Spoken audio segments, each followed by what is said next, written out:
Strawberry, शादी तो मैं तुमसे ही करूंगा। गांव में तुम्हारी काफी तारीफें सुनी है।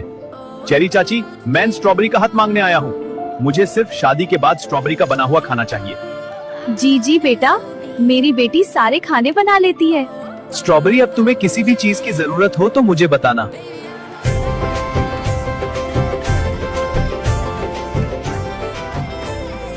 चेरी बहन, स्ट्रॉबेरी को तो खाना बनाना नहीं आता, अब क्या होगा?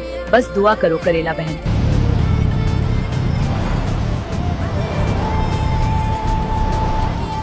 मेरी जान, ये अब तुम्हारा घर है।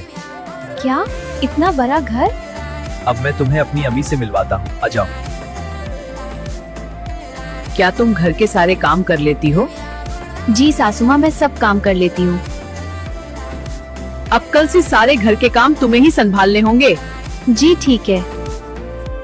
दोस्तों, अगर इस वीडियो पर 30,000 लाइक्स